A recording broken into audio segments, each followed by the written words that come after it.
आणि सामर्थ्य ठेवा पोरं. गाव आपलं, माती आपली, तालुका आपला, जिल्हा आपला, राज्य आपलं, भाषा, संस्कृती, ज्ञान, परंपरा, त्यागही आपल्याच पूर्वजांचा. मग इथं साम्राज्य सुद्धा आपलंच पाहिजे. इथं टपरी पासून शहरातल्या सोन्याच्या दुकानापर्यंत सगळं आपलं पाहिजे. पण आपला अख्खा आयुष्य गोरी दिसली, गाला फसली, माझीच आहे, तुझ्या बापाची पेंड आहे, गेलं. नाव कमवायची नाही, पैसे कमवायचे नाही. अरे पैसा कमवा, अर्थ नि काम पुरुषार्थाचं लक्षण आहे. शास्त्र सांगतं आपलं, पुरुषाने पैसा कमवावाच, व्यक्तीने पैसा कमवावाच. आपला बाप काय गरीबाचा नाही, द्वारकेचा राजा आहे, सोन्याच्या सिंहासनावर बसतो, सोन्याचा मुकुट घालतो, त्याची लेकरं आहे आपण. अरे काय भिकारी भिकारी का काय? एकही संत सांगायचे श्रीमंत नाही. नाथ बाबा घरी पाहुणा सोन्याच्या ताटात चांदीच्या वाटीत जेवत होता. असे लाखो माणसं कीर्तनाला असायचे, त्यांना धनधान्य द्यायची ताकद नाथबाबांमध्ये होती. लक्षात घ्या. नामदेवरायांची बायको राजाई 2.5 क्विंटल सोन्याच्या पलंगावर झोपायची.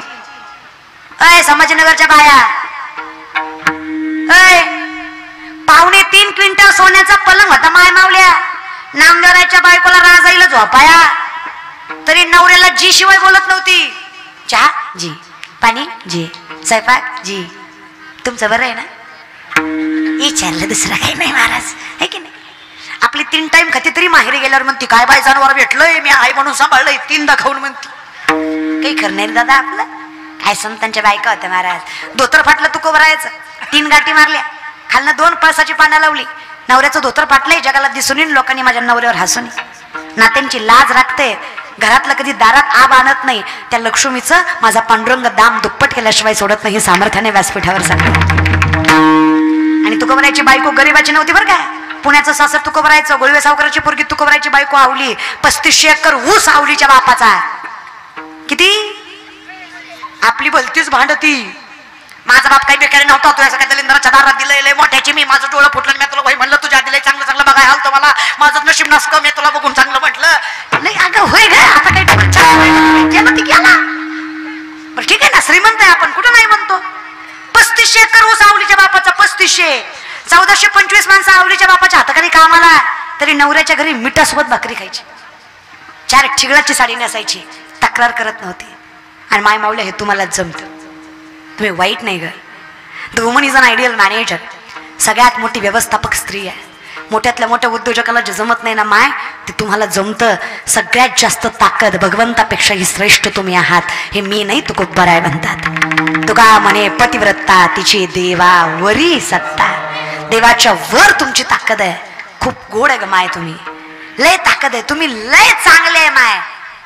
हितल्या तर लय चांगले आहे, तुम्ही लय चांगले आहे. तुमचं तोंड सोडलं तर तुम्ही लय चांगले आहे. थोडा तोंडाचा आहे प्रॉब्लेम महाराज, पण त्यातही आपला दोष नाही माय. ब्रह्मांना बनवतानाच तसं बनवलं. पुरुषांना कंठ दिला, स्त्रियांना कंठ नाही. कंठ नरड्याच्या आतली गाठ. आता ह्याची व्याख्या मला कुठं सापडली नाही महाराज. कंठ पुरुषाला गाठ असते, स्त्रियांना हा दादा असती. नका चेक करू, असती दादा. थोडा विश्वास ठेवायचा दादा, लगे असती ना दादा, लगे बघायची गरज नाही, असती दादा असती. आपल्याला नसती माय. ह्याच्या अनुषंगानं तुम्ही आतल्या गाठीचे. तसं नाही महाराज बरं का, म्हणजे तसं नाही महाराज बरं का, जायचंय मला घरी असं नाही, तसं नाही. तशा अनुषंगानं यांच्या पोटात राहतं, आपल्या पोटात पण ठेवीत जा. का ठेवा माय? लेक आहे म्हणून सांगते. हे जग आपलं ऐकतं, तसंच अनुभवतं. असं आपल्यात एक मन आहे बघा, लोक रडून ऐकतात, हसून सांगतात. ही मजा घेतो महाराज, आपल्या तमाशाचं मजा.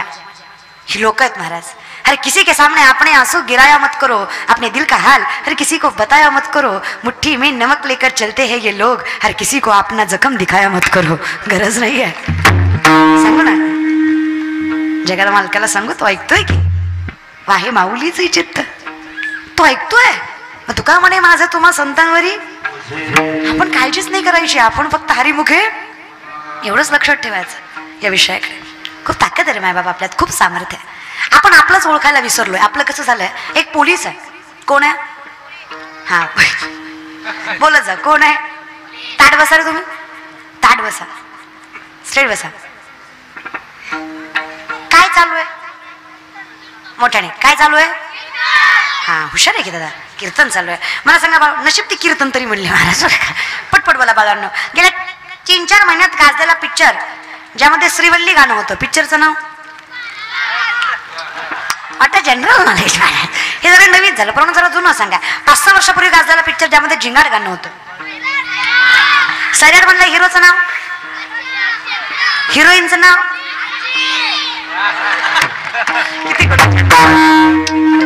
काय शार्प माइंडेड पोर आहेत. पटपट मी म्हणते त्याच्या पुढचं म्हणायचं. म्हणते त्याच्या शांत गेली शालू गेली, आता कुणाचं नाव. जेव्हा बघतीस तू माझ्याकडं, माझ्या मामाची ही पोरगी 1 नंबर दिसते साडीवर.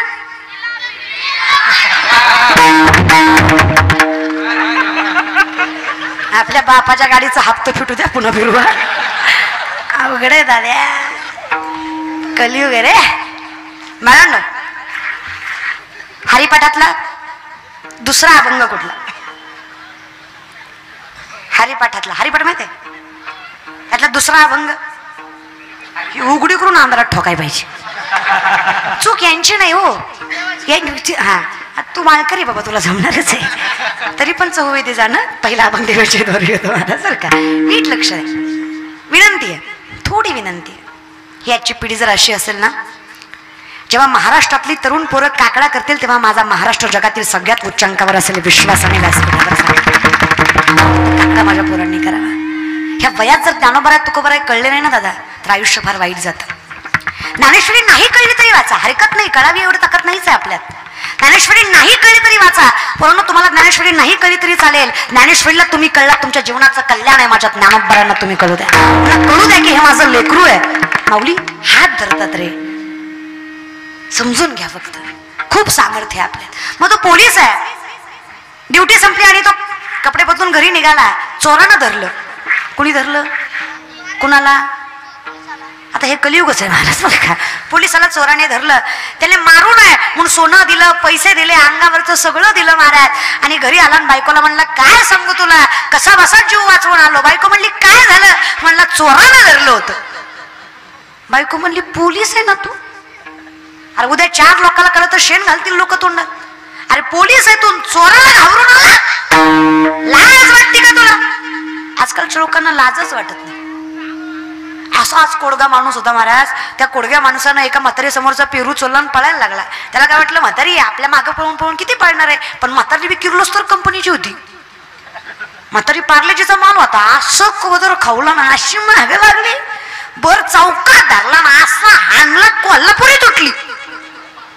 कोल्हापुरीला 2 भाग झाले. एवढा मार खाऊन पण त्यानं पेरू दिलाच नाही. लाजच नाही तर काय. मग आपल्यासारखा एक शाना म्हणला, दादा अरे कष्ट करायचं, कमवायचं, 5-10 रुपयाच्या पेरूसाठी अख्ख्या चौकात तिनं मारलं, तुला काहीच वाटत नाही का? ती म्हणला, मला काय वाटायचं, माझं काय गेलं, तिची चप्पल तुटली. अरे मूर्ख, तुझी लाज गेली. इतकी वेडी झाली आहेत लोक. मग आणि वाटलं पाहिजे तुम्हाला, काय पोलीस आहे तुम्ही, आणि तुमची बंदूक काय केली? ती म्हणला, लपवून ठेवली, नाही तर चोरांना ती बी नेली असती. आता खरं सांगा, बंदूक लपवाय होती का?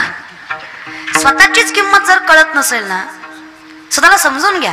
माऊली म्हणतात, मला माहित आहे मी कोण आहे. या ज्ञान भक्ती सहज बघतो एक वटला माझं तोची, मीही केवळ तुझं श्रुतही आहे. आपुल्या संसाठी करोनी, जिथं मी नामधारक झालो तिथं मला माहित आहे देव पहावया गेलो तेथे. माझं सामर्थ्य अवघाची संसार, मी कोण अवतार पांडुरंग नाव ठेविले. इतकी ताकद माझ्यात आहे, फक्त मी त्याचा नामधारक आहे.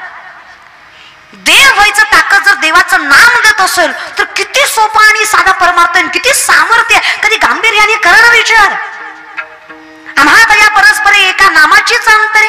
तुझ्यात आणि माझ्यात काय फरक आहे? ज्ञानोबराय म्हणतात, देवा नाम स्वरूपी फरक आहे. मी तू आहे, तू मी आहे. आणि जर मी तू मी आहे तर मला सांग, मला काय अशक्य आहे? माझी तरी ओळख मला कळावी, मी कोण आहे हे तरी मला कळावं. आमच्या वर्गात एक पोरग आहे, मी लॉच्या 2nd इयरला. अरे वा, आमच्या वर्गात एक पोरग आहे, मी लॉच्या 2nd इयरला आहे. सरनी त्याला उभा करून एक प्रश्न विचारला. उत्तर देताना आम्हाला कळलं, महाराज ती बोबडे. अख्खा वर्ग हसला, सरही हसले. सर म्हणले, मूर्खच का, लॉला ऍडमिशन घेतलंय, तुला केस देणार कोण? तर म्हणला, थल तुतलं बोलू नका. कुठलं बोलू? थुतलं नाही तर कुठलं बोलू? तर म्हणला, थल लढणार नाही. सर म्हणले, तुला देईल बी केस, पण ती दिली तर तू लढशील कशी? ते म्हणला तल कती बी ललल, कती ललल नाही, तू ललल पण पुलत्याला कलल का, तू लललेली. सरांनी अंडरस्टँड केलं, ग्राह्य धरलं. सरांनी वकील वगैरे सोड, जन्मात तुला काही जमणार नाही.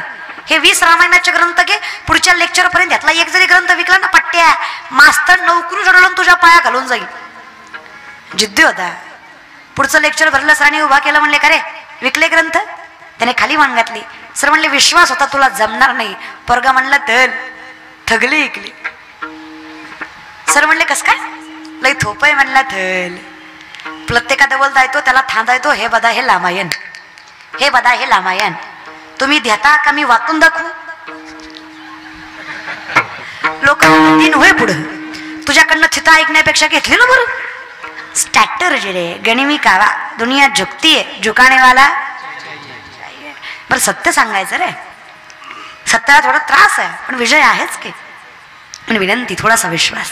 मंतोनी नवनीता तैसे घे अनंता, वाया व्यर्थ कथा. थोडा वेळ लागतो. तुका म्हणे नाही चालत होता तरी प्राप्त काळ घडी आल्या विना वेळ लागतो. पण जेव्हा वेळ येते ना तेव्हा कुठलीच वेळ आपलं यश थांबवू शकत नाही. पण विनंती आहे थोडे सावध राहा. तुकोबारा म्हणले वयाच्या 22व्या वर्षी सावध झालो, सावध झालो, सावध झालो, हरीच्या आलो जागरणा. वयाच्या 22व्या वर्षी कळलं परमार्थ काय. तोपर्यंत कदाचित माझं पाप मला भजन करू देत नव्हतं, पण ज्या दिवशी केलं त्या दिवशी कळलं हा खरा आनंद आहे. माझी विनंती आहे, देवा जे मला कळलं ते पुढच्यालाही कळलं. काही नाही. नामदाराय म्हणतात देवा जे ते मला माहीत आहे की जे सत्य आहे, जिथून चालत आल्या. कुठून? आधी प्रकाश के आधी सूर्य. तुम्ही जाग्यावर आले का? आधी प्रकाश के आधी सूर्य, प्रकाश नंतर सूर्य. अगदी तसं आधी ज्ञान मग व्यक्ती. मग हे ज्ञान ज्याच्यामुळे आलं त्या व्यक्तीकडे नीट घ्या. जनरेटिक अनुवंशिक हे ज्ञान ज्याच्यामुळे त्या व्यक्तीकडे आलं. मी त्या व्यक्तीला आयुष्य मागत नाही, मी त्या ज्ञानाला आयुष्य मागतो. नामदाराय म्हणतात अकल्प शब्दशः घेतला तर ज्याची कल्पना करता येणार नाही एवढं, आणि शास्त्राने घेतलं तर 1000 वर्ष म्हणजे एक कल्प. आता पहिल्यापासून जर विचार करत आला तर शास्त्राच्या नियमानुसार माणूस हा किती वर्ष जगू शकतो ज्याला कुंडलिनी शक्ती जागृत करता आली. पण आम्ही विचारलं देवा आम्हाला एवढं नकोय जिथं आम्हाला तू कळावा, बस तुझं नामचिंतन घेता यावं. नामदेवराय म्हणले देवा ज्याला तू कळाला नाही आणि ज्याला तू कळाला या दोन्हीही साठी, ज्याला कळाला नाही त्याला कळावा म्हणून आणि ज्याला कळाला त्याला अनुभवता यावा म्हणून, तो दास असो, तो भाविक असो, तो भक्त असो किंवा ते संत असो, या प्रत्येकासाठी, या प्रत्येकाच्या नामसाधनासाठी, या परंपरेसाठी, या कर्मासाठी मी आयुष्य मागतोय. नामदेवराय देवाकडे विनंती करतात.